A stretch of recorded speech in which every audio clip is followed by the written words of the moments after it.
الرحیم السلام علیکم ورحمۃ اللہ وبرکاتہ. کروڑوں درود و سلام ہو ہمارے حضور صلی اللہ علیہ وسلم پر، آپ کے آل پر. ویورز، آج پھر ہمارے پاس تشریف رکھتی ہیں ڈاکٹر صاحبہ اور ان کی والدہ محترمہ تشریف لائی ہیں ڈائبیٹک کے حوالے سے. آئیے ان کے ریویوز دیکھتے ہیں. ان کپنگ کوا کی تشریف لائی ہیں، انہوں نے کیسا فیل کیا، آئیے ان سے بات کرتے ہیں. السلام علیکم، میرا نام ڈاکٹر ماہم ندیم ہے. یہاں پر میں اپنی امی کو شوگر کے مسائل کے ساتھ لے کر آئی تھی. ان کے پاؤں کا بہت زیادہ مسئلہ تھا کہ ان کے پاؤں جلتے تھے اور ان کے پاؤں پہ بہت زیادہ تکلیف تھی.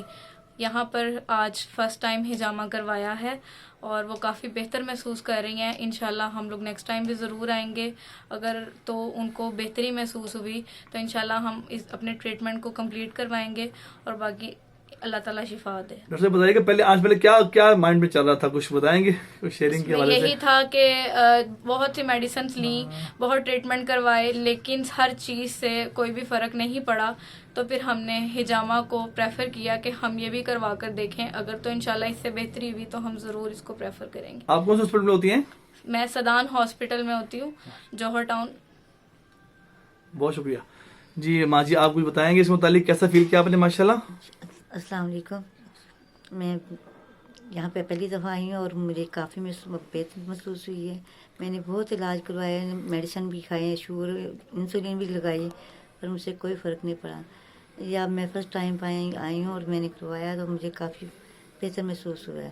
اور ان شاء اللہ تعالیٰ میں مکمل اپنا علاج کراؤں گی ان سے، اور اللہ تعالیٰ شفا دینے والا ہے اور ان شاء اللہ تعالیٰ مجھے شفا عطا کرے گا. شکریہ. آپ جو ماں بیٹے جو سن رہی ہیں، آپ کیا میسج دیں گے ان کو جو ڈائبیٹک والے ہیں؟ میں تو یہی کہوں گی کہ اگر جتنا بھی ہو سکے انسولین سے جان چھڑائیں اور یہ ہجامہ وغیرہ کا علاج شروع کروائیں. ان شاء اللہ تعالیٰ ان کو بھی بہت فرق پڑے گا اور ان شاء اللہ تعالیٰ ان کی انسولین بھی ختم ہو جائے گی.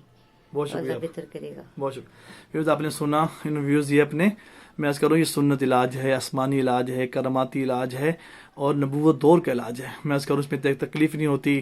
اکثر لوگ ڈرتے ہیں کہ انفیکشن ہو جائے گا کشٹ لگنے سے، تو ایسا کوئی ایشو نہیں ہے. اس ویڈیو کو لائک بھی کریں، شیئر بھی کریں اور کمنٹس بھی کریں، تمام کو بتائیں.